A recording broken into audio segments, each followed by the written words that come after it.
कभी सोचा है कि हम सब असल में हवा के एक बहुत बड़े अदृश्य समंदर की तह में रहते हैं? और इस पूरे सिस्टम को चलाने वाली लगभग सारी की सारी एनर्जी एक ही जगह से आती है, सूरज। बिल्कुल।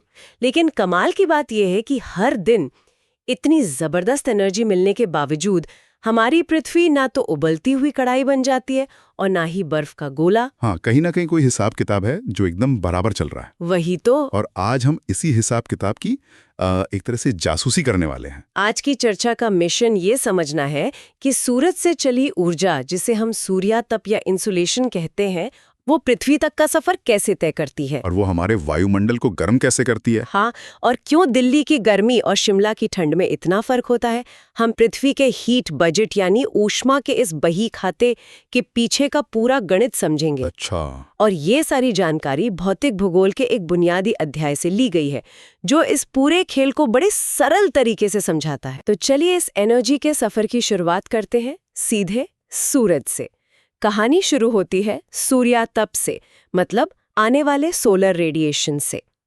हमारे स्रोत बताते हैं कि सूरज जो कुल एनर्जी छोड़ता है, उसका 2 अरबवां हिस्सा ही हमारी पृथ्वी तक पहुंच पाता है। बस इतना सा। हाँ, बस इतना सा। और ये ऊर्जा बहुत शक्तिशाली छोटी तरंगों यानी शॉर्ट वेवलेंथ्स के रूप में आती है। एक औसत निकालें तो हमारे वायुमंडल की छत पर हर एक वर्ग सेंटीमीटर एरिया पर हर मिनट लगभग 1.94 कैलोरी ऊर्जा बरसती है। हर मिनट? जी, इसे सौर स्थिरांक या सोलर कांस्टेंट कहते हैं। हालांकि ये थोड़ा बहुत बदलता रहता है। यहीं पर एक बड़ी मजेदार पहेली सामने आती है। हमारे स्रोत कहते हैं कि 3 जनवरी को पृथ्वी सूरज के सबसे करीब होती है, इसे उपसौर या पेरिहीलियन कहते हैं। और 4 जुलाई को सबसे दूर यानी अपसौर या एफिलियन। सही है। इस हिसाब से तो जनवरी में हमें सबसे ज्यादा गर्मी मिलनी चाहिए, पर उत्तरी गोलार्ध में तो उस वक्त कड़ाके की ठंड पड़ रही होती है। ये क्या बात हुई? आपका सवाल बिल्कुल सही है और ये बहुत लोगों को कंफ्यूज करता है। तकनीकी रूप से हाँ, 3 जनवरी को पृथ्वी को थोड़ी ज्यादा एनर्जी मिलती है। मिलती है ज्यादा? हाँ, मिलती है। लेकिन ये अंतर इतना छोटा है कि जो बड़े खिलाड़ी हैं मैदान में, वो उतरकर इसे पूरी तरह बेअसर कर देते हैं। बड़े खिलाड़ी मतलब जमीन और समुद्र का बंटवारा, हवाओं का पूरे ग्लोब पर घूमना, ये इतने बड़े फैक्टर्स हैं कि सूरज से थोड़ा पास या दूर होने का वो छोटा सा फर्क मौसम पर कोई असर डाल ही नहीं पाता। अच्छा। ये तो ऐसा हुआ कि कोई आपको हजारों के बिल पर 1 रुपए का डिस्काउंट दे रहा हो, उस 1 रुपए से क्या फर्क पड़ता है? अच्छा, तो ये दूरी वाला डिस्काउंट तो बेकार गया। तो फिर असली प्राइस टैग कौन से फैक्टर्स तय करते हैं? अगर दूरी मुख्य कारण नहीं है, तो फिर धरती पर अलग अलग जगहों को मिलने वाली धूप में इतना अंतर क्यों है? चलिए इस गुत्थी को सुलझाते हैं। वैसे तो कई कारण हैं, जैसे दिन की लंबाई, वायुमंडल कितना साफ है वगैरह। लेकिन 2 खिलाड़ी सबसे बड़े हैं। कौन से? पहला है सूरज की किरणों का कोण यानी एंगल ऑफ इंसिडेंस। इसे जरा आसान भाषा में समझाएंगे? जरूर। मान लीजिए आपके पास एक टॉर्च है। अगर आप उसकी रोशनी सीधी दीवार पर मारें तो एक छोटा और बहुत चमकदार गोला बनेगा। हाँ, सारी रोशनी एक ही जगह पर। बिल्कुल, सारी एनर्जी एक जगह केंद्रित है। लेकिन अगर आप टॉर्च को तिरछा कर दें तो वही रोशनी एक बड़े हिस्से में फैल जाएगी और उसकी चमक कम हो जाएगी। अच्छा। सूरज की किरणों के साथ भी ठीक यही होता है। मतलब भूमध्य रेखा या इक्वेटर के पास किरणें लगभग सीधी पड़ती हैं, इसलिए वहां ज्यादा गर्मी होती है। और जैसे जैसे हम ध्रुवों की तरफ जाते हैं, किरणें तिरछी होती जाती हैं, ज्यादा एरिया में फैल जाती हैं और गर्मी कम हो जाती है। एकदम सही। और तिरछी किरणों के साथ एक और मुश्किल है, उन्हें वायुमंडल में ज्यादा लंबा सफर तय करना पड़ता है। ज्यादा रास्ता। स्रोत बताते हैं कि इसी स्कैटरिंग का एक बहुत ही खूबसूरत नतीजा हम रोज देखते हैं। आसमान का नीला रंग और सुबह शाम सूरज का लाल या नारंगी दिखना, ये सब इसी स्कैटरिंग का कमाल है। एकदम सही। और दूसरा सबसे बड़ा खिलाड़ी है पृथ्वी का अपनी धुरी पर झुकाव। अच्छा, वो झुकाव? हाँ, हमारी पृथ्वी सीधी नहीं घूमती, बल्कि अपनी कक्षा के तल से 66.5 डिग्री के कोण पर झुकी हुई है। ये झुकाव ही असली गेम चेंजर है। इसी की वजह से मौसम बदलते हैं? बिल्कुल। जब उत्तरी गोलार्ध सूरज की तरफ झुका होता है तो यहाँ गर्मियां होती हैं, और जब ये सूरज से दूर झुक जाता है तो सर्दियां। सोचकर ये अजीब लगता है। इसी झुकाव की वजह से ध्रुवों पर 6 महीने तक सूरज डूबता ही नहीं। वहां के लोगों को तो पर्दे भी ब्लैकआउट वाले लगवाने पड़ते होंगे।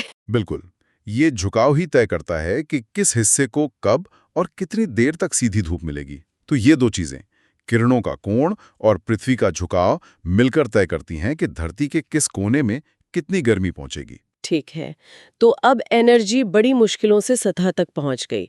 अब यहाँ एक आम धारणा को तोड़ने का वक्त है।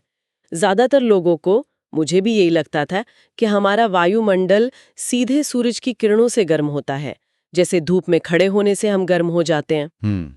लेकिन स्रोत कहते हैं कि ये सच नहीं है। ये सबसे आम गलतफहमियों में से एक है।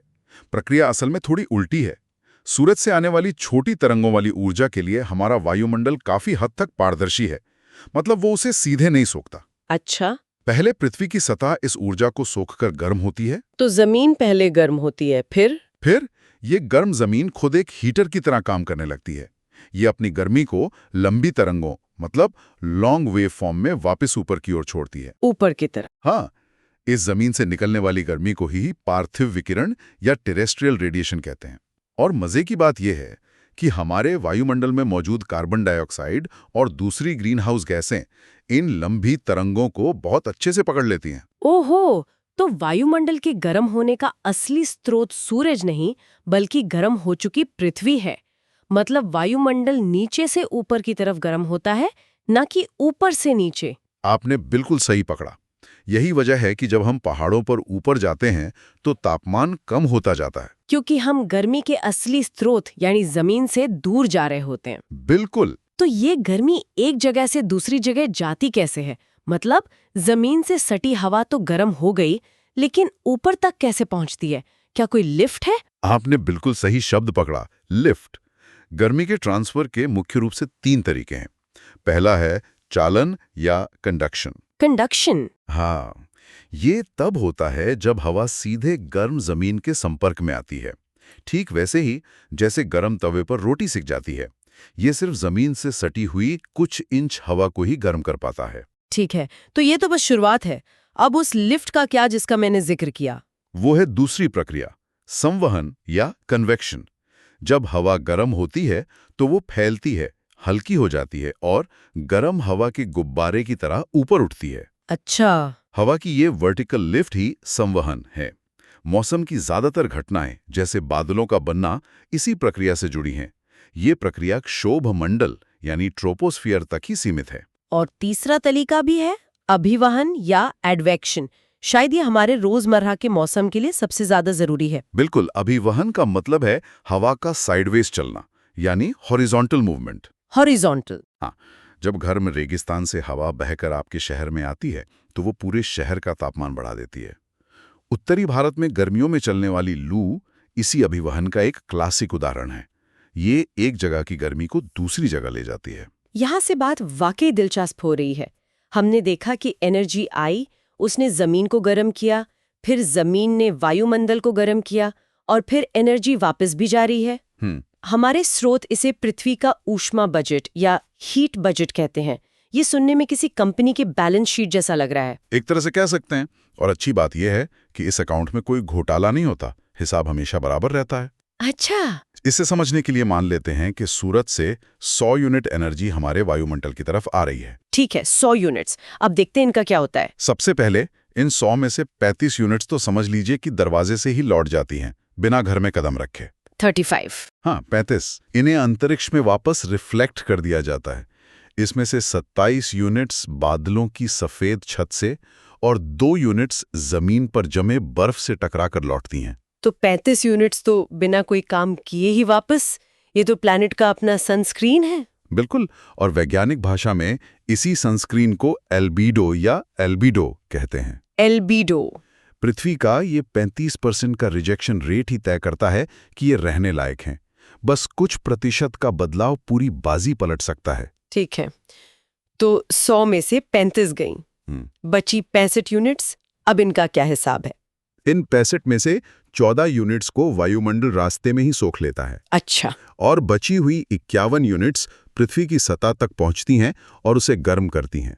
तो ये 65 यूनिट्स हैं जो हमारे सिस्टम में दाखिल हुई। ठीक है, तो इनकम हुई 65 यूनिट्स। अब खर्चे का हिसाब देखते हैं। जमीन ने 51 यूनिट्स ली थी। सही। और जमीन इन पूरी 51 यूनिट्स को पार्थिव विकिरण यानी जमीन से निकलने वाली गर्मी के रूप में वापस वायुमंडल में भेज देती है, पूरी की पूरी। अब यहाँ एक ट्विस्ट है। इन 51 में से 17 यूनिट्स तो सीधे वायुमंडल को चीरती हुई अंतरिक्ष में निकल जाती हैं। ओके। लेकिन बची हुई 34 यूनिट्स को वायुमंडल में मौजूद ग्रीन हाउस गैसें पकड़ लेती हैं। रुकिए, हिसाब लगाते हैं। वायुमंडल ने 14 यूनिट्स तो सीधे सूरज से ली थी, हाँ, और अब 34 यूनिट जमीन से ले ली, तो वायुमंडल के पास कुल हो गई 14 + 34, 48 यूनिट्स। एकदम परफेक्ट। और बैलेंस शीट बराबर करने के लिए वायुमंडल भी इन पूरी 48 यूनिट्स को धीरे धीरे वापस अंतरिक्ष में भेज देता है। तो अब कुल बाहर जाने वाली एनर्जी? उसे जोड़ते हैं। 17 यूनिट्स जो जमीन से सीधे गईं और 48 यूनिट्स जो वायुमंडल से गईं, कुल कितना हुआ? 17 + 48, 65 यूनिट्स। अरे वाह, 65 यूनिट्स अंदर आई और 65 यूनिट्स बाहर चली गईं। हिसाब तो एकदम बराबर है। बिल्कुल। इसका मतलब ये हुआ कि लंबे समय में पृथ्वी न गर्म होती है न ठंडी। ये कमाल का संतुलन है। मेंग और जलवायु परिवर्तन की बात क्यों करते हैं? इस बही खाते में कहीं तो कोई गड़बड़ हो रही होगी। ये इस पूरी चर्चा का सबसे जरूरी सवाल है। देखिए, ये जो बजट हमने देखा, ये एक प्राकृतिक संतुलित अवस्था का है। गड़बड़ तब शुरू होती है जब हम इंसानी गतिविधियों से वायुमंडल में ग्रीनहाउस गैसों की मात्रा बढ़ा देते हैं। अच्छा। वो गैसें जो जमीन से निकलने वाली गर्मी, मतलब वो 34 यूनिट्स को पकड़ रही थी, अब और ज्यादा मजबूत हो जाती हैं। वो गर्मी को और कसकर पकड़ने लगती हैं। तो वो बाहर नहीं जा पाती? उतनी आसानी से बाहर नहीं जा पाती। यहीं से संतुलन बिगड़ना शुरू होता है। समझ गई, मतलब बही खाते में हेरफेर शुरू हो जाता है। खैर, ये कमाल का है कि पूरी दुनिया का हिसाब किताब तो बराबर है, लेकिन मेरे शहर की गर्मी और शिमला की ठंड में जमीन आसमान का फर्क है। तो इस ग्लोबल बैलेंस के अंदर ये लोकल गड़बड़ झाला क्यों होता? बहुत अच्छा सवाल है। वैश्विक संतुलन एक औसत है।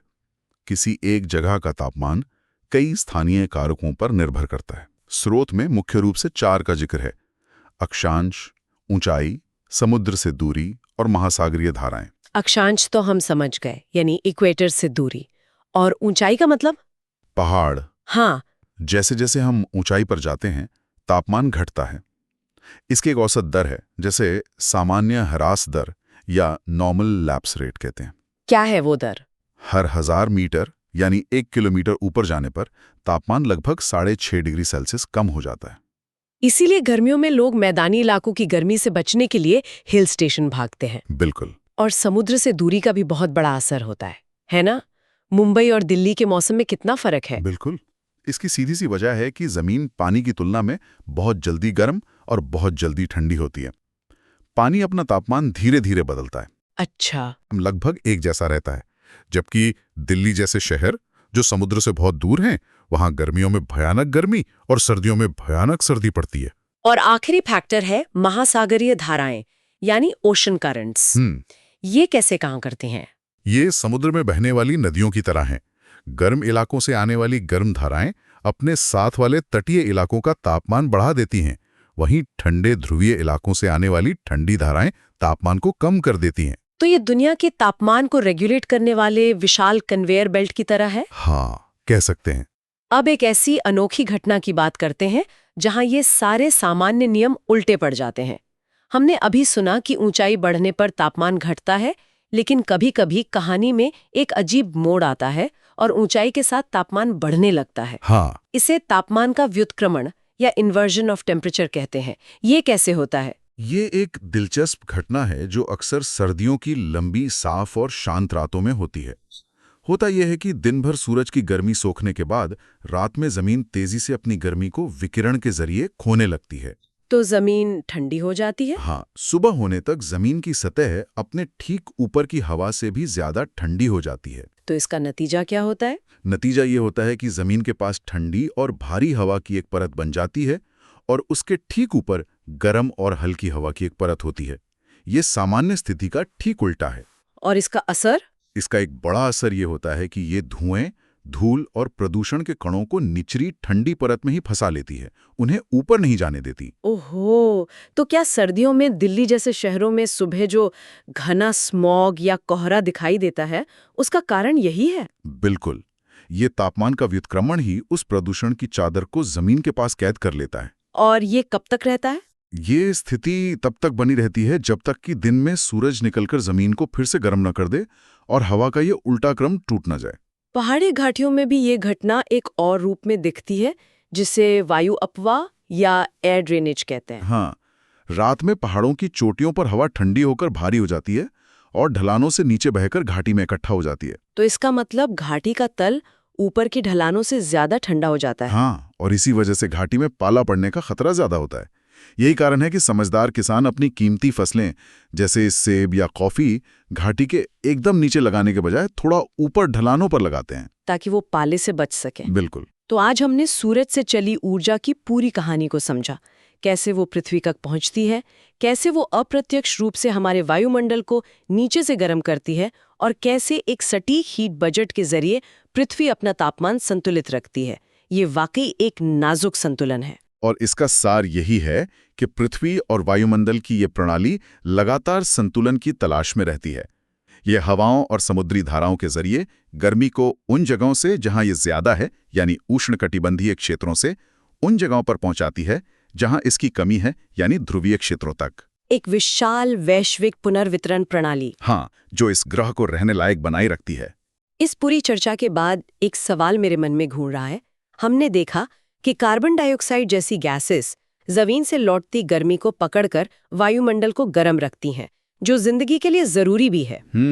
लेकिन अगर पृथ्वी का ये ऊष्मा बजट इतना सटीक और नाजुक रूप से संतुलित है, तो इस गर्मी को पकड़ने वाली गैसों की मात्रा में थोड़ा सा भी बदलाव जो हम इंसानी गतिविधियों से कर रहे हैं, उस पूरे बैलेंस शीट को कितने खतरनाक तरीके से बिगाड़ सकता है।